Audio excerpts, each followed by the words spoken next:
Dr Pallo Jordan is addressing the mourners there. And as truly Madonsela has said, a very well-lived life, a life in struggle. I want to take a slightly different tack from the previous speaker, who spoke about the importance of the group belonging, about the importance of the collective to the human being. I once observed a documentary about a group of primates, a pre-human collective. Macaque monkeys living on a beach in Japan, and a group of scientists had come to study these monkeys. And in order to give themselves the chance to watch them closely, what they did was brought a big bag of sweet potatoes. But the sweet potatoes were covered with muck and dirt. And they thought, well, we give these monkeys these sweet potatoes, they'll have to spend time cleaning them, and we can observe them.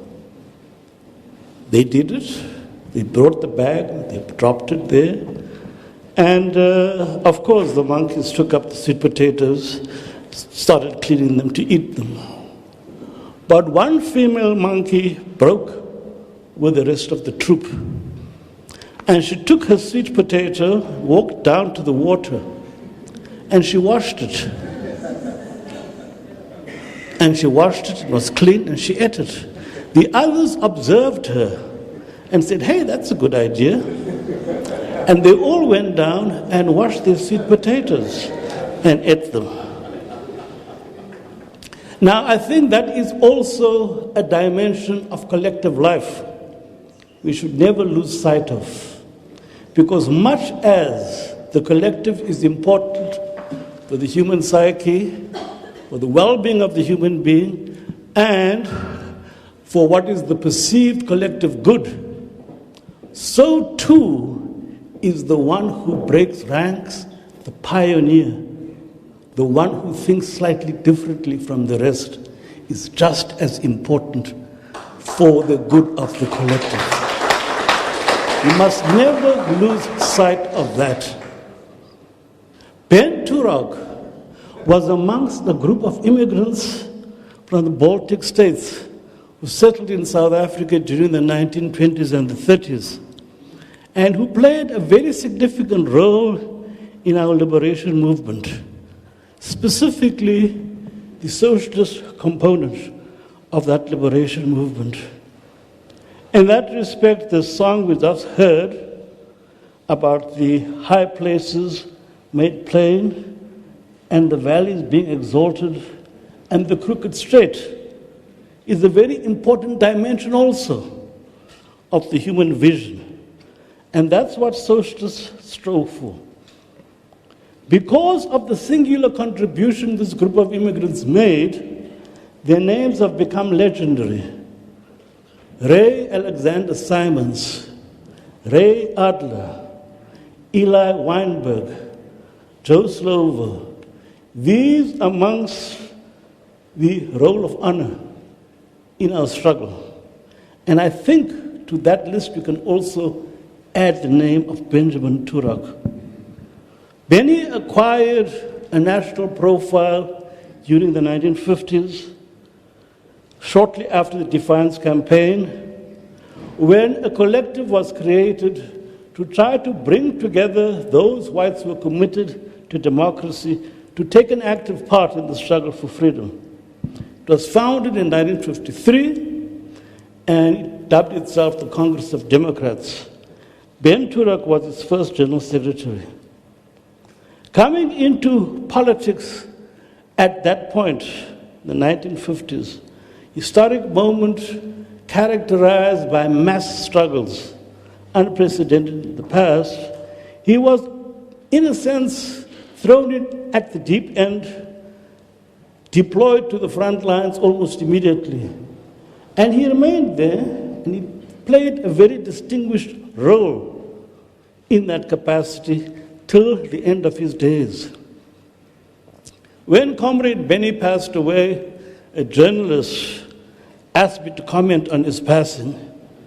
And amongst other things, what I thought was important to say about Ben is to comment about his unflagging political courage, which marked him out as someone who always led from the front.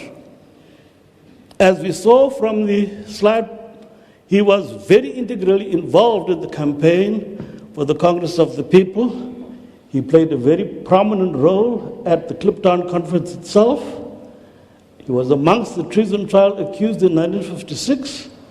And he also served on that small committee operating underground in 1960, which announced the existence of an underground South African Communist Party. He was also amongst the first recruits into Mkhonto Wesizwe. So this is the man deployed to the front lines, and he led from the front. It's the economy, stupid. That became a very much overridden phrase during the Clinton administration in the United States. Ben, as we know, is credited with the inclusion of the two economic clauses in the Freedom Charter, Clause 3 and Clause 4, which refer directly to the economy. Both the supporters of our democratic government and its critics measure its performance on the basis of the economy. Palpable economic disadvantage and disempowerment, which had been evolved in some 3 centuries of colonialism and racial oppression, has made the economy the principal area of grievance amongst our people. While the ANC as government has striven to overcome many of the distortions we inherited from apartheid, we have to admit it has been constrained by the compromises we reached in 1994 and in the years thereafter. Tough questions have to be posed, and a critical self-evaluation is obviously necessary. When the ANC administers an economy that has made South Africa one of the most unequal societies in the world, an economy in which job losses are announced on a regular basis, an economy in which, while the capitalist monopolies who dominate South Africa are obviously reluctant to invest in the country's economy, and a society in which we can only address the worst consequences of poverty through an elaborate welfare scheme. Ben was always prepared to ask the tough questions and to engage in introspection, the introspection that is so necessary if we are to respond to the challenges the democratic breakthrough of 1994 presents us with. There is a self-evident distance between our present-day circumstances and the promises of the Freedom Charter. The ANC 1969 Morogoro Conference asserted that the seizure of political power in the absence of economic power would not amount to real liberation. Since the ANC assumed political office in 1994, Benny Turok has been amongst those who has consistently sought the answers by interrogating government policy and government practice. The progressive political agenda the ANC has pursued through legislation on gender, workers' rights, environmental policies, and in a host of other interventions has undoubtedly made South Africa a much better place than it was in 1994. But the frequently posed question is, Could the ANC have chosen a different path? I think it's clear to everyone that administering this highly racialized post-colonial capitalist order in the 21st century is a very, very tough challenge indeed. There is that intricate dialectic of race, color, class, and gender rooted in conquest and dispossession. And it has impacted on every facet of South African life in the past, and its impact extends even into our post-apartheid context. The template on which South African capitalism was built remains largely unchanged. And in the baggage of that unaltered template, we find a number of the vices that we characterize as a colonialism of a special type. Speaking in 2012, then Deputy President Kgalema Motlanthe observed, and I quote him, "Sadly, mining has remained a prisoner of its apartheid past in its core element of cheap labor sourced through a migrant laborer's punishing annual work cycle and the social evils associated with that cycle. No amount of employment equity plans and empowerment transactions have ventured to tamper with this," close quote. Ben Turok regarded the elaboration of a developmental path that would result in a decisive break with what we call colonialism of the special type. A path that would grow our economy in a manner that will not only develop our productive forces, but will also reconfigure the racial, class, and gender relations bequeathed to us by apartheid. The question he consistently raised was, has government policy successfully addressed these challenges since 1994? We all accept that compromise was necessary to reach the 27th of April 1994. But that was a compromise that wasn't based on a recognition on our part that there was anything legitimate in the claims of the white minority regime. The compromise, in many instances, can be said to have been based on a realistic assessment of the balance of economic and military power. And that is what persuaded us to negotiate. Necessity imposed compromises that we hope would assist us to effect a significant shift in the power balance. Under the ANC stewardship, limited land reform measures to protect labor tenants and agricultural workers were in fact passed in 1996 and 97. The Land Bank, which you must always remember, Louis Botha's government established in 1912 in anticipation of the 1913 Natives Land Act. That too was marginally transformed to make its mission a little bit more transformative. A number of institutional devices, BEE, employment equity, affirmative action, were also harnessed to try and ensure that there would be an orderly change. And modest as these legislative instruments are, they have encountered stiff opposition and resistance from those previously advantaged by racism. And just recently, the main opposition party reaffirmed its determination to oppose them. Yes, indeed, it is the economy.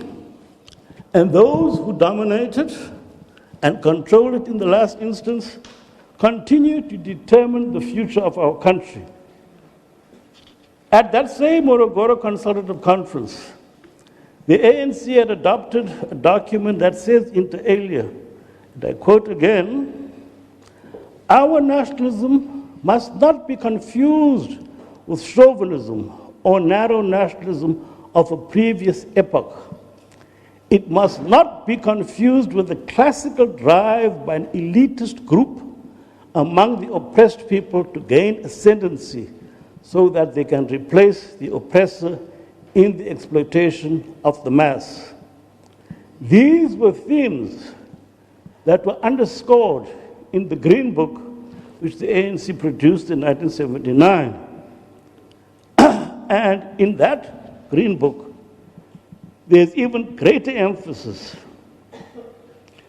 where we say to postpone the advocacy of this perspective until the first stage of democratic power has been achieved is to risk dominance within our revolution by purely nationalist forces which see themselves as replacing the white exploiters at the time of the people's victory. Close quote. Ironically, for a movement that had the prescience to warn against such developments, the ANC has found it very difficult to address them. Social justice was the central concern of the liberation movement, but we had to put that on the back burner during the 4 years of negotiations between 1990 and 94.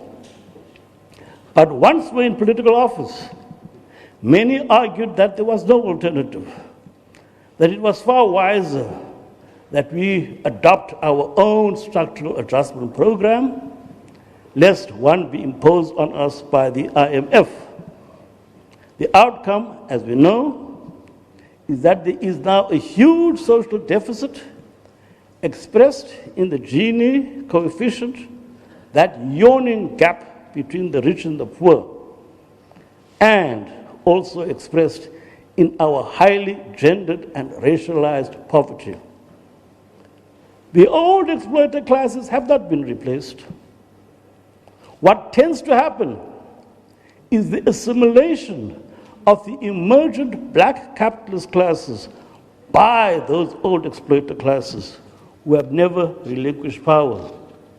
What we are witnessing is the emergence of property-owning classes from amongst what was formerly a propertyless and historically oppressed community, who are using their control of state power as an accumulation strategy and an accumulation path. This is a typically South African pattern. Control of the state in the 19th century resulted in what one might call white economic empowerment measures. And these date back to the so-called diggers' democracy in Kimberley in the 1870s. These were followed by your Natives Land Act 1913, Natives Urban Areas Act 1923, Asiatic Land Tenure Act 1946, Group Areas Act 1951, Job Reservation Act 1953. All these were measures in which the state was deliberately used as an instrument of capital accumulation by one section of our society.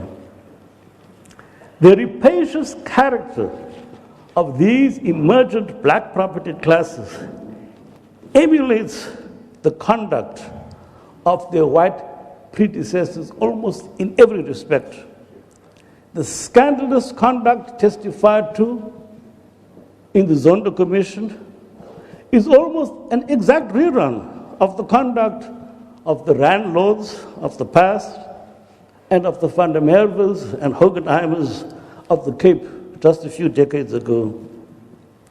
Consequently, the character of the South African economy has not changed. That mineral energy complex on which South African capitalism was built still dominates the economy. and many of the colonial features still survive. Our government has also been extremely cautious in its relations with big capital. Important South African corporations are now listed on the London Stock Exchange, which disguises them as British companies. We must think seriously about what that means.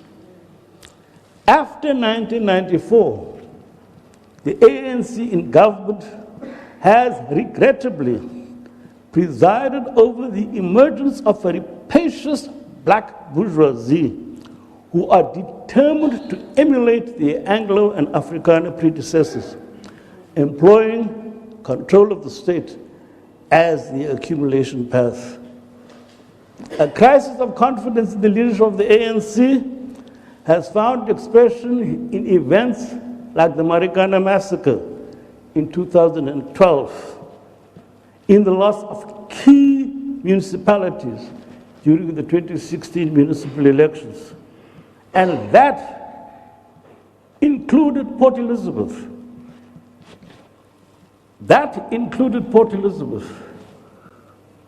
For decades, many of us regarded Port Elizabeth as the Petrograd of the South African Revolution, that the ANC could lose the support of the people of Port Elizabeth says a hell of a lot, something we have to weigh seriously.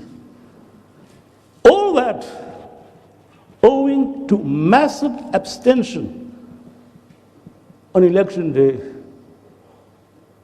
to punish the ANC at the ballot box. But we must ask ourselves this question: were the people of PE better off for having done that? Are the people of Tshwane better off with that DA-led coalition? Are those of Johannesburg better off? In historic terms, whatever the mistakes it has made and will make, the ANC in government has been attempting to breathe life into what was, for the past century, the political agenda and vision of South Africa's Democrats. We must not forget that. And when we think about punishing the ANC at the ballot box, we should bear that in mind. Because just as the ANC pursued the vision of a democratic society, we should interrogate the history of the other parties. Have they pursued a democratic agenda? Never mind what names they assume.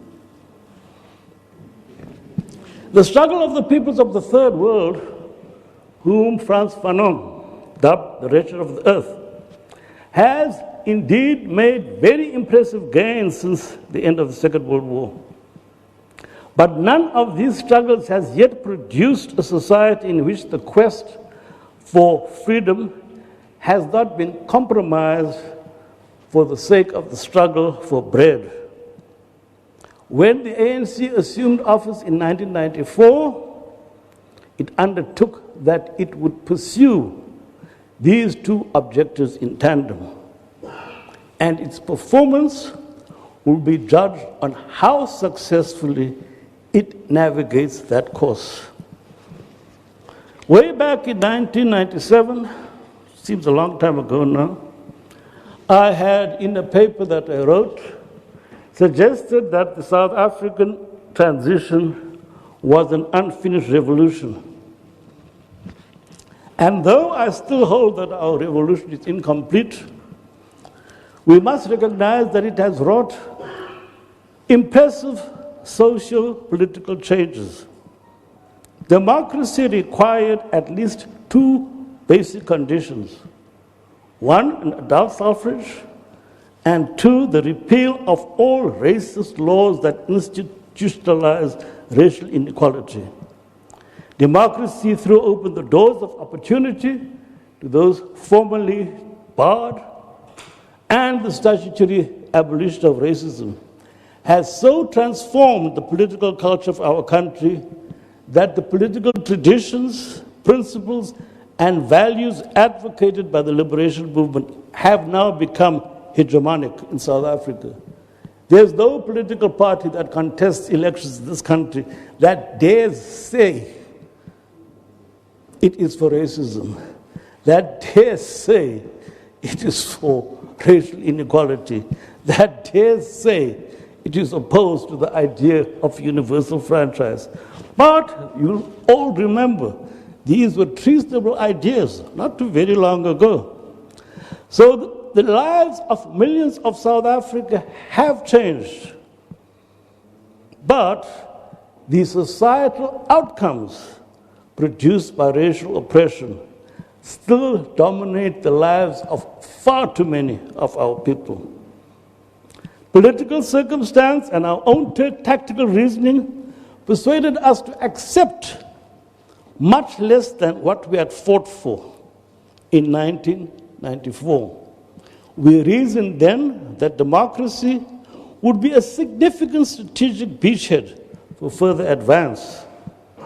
It's, however, necessary at this point to stress that much as that was a wise tactical decision, I don't think we have been able to take full advantage of that.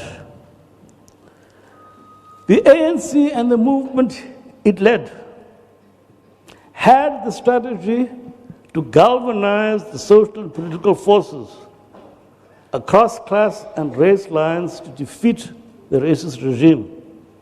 And that's why it dominates South African society and politics today.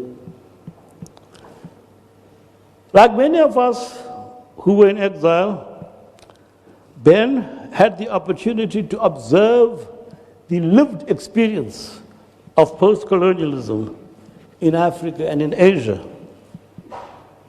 His recognition of the centrality of the economy convinced Ben that South Africa, but the rest of the continent, also needed its own developmental path. Hence, the Institute for an African Alternative, which he founded and led, produces the journal New Agenda. That was an effort to explore those possibilities. To Ben, it had become evident that the Soviet model was not working. You also recognize that the IMF and the World Bank, with their structural adjustment programs, merely impoverished developing countries and brought more misery to the common people.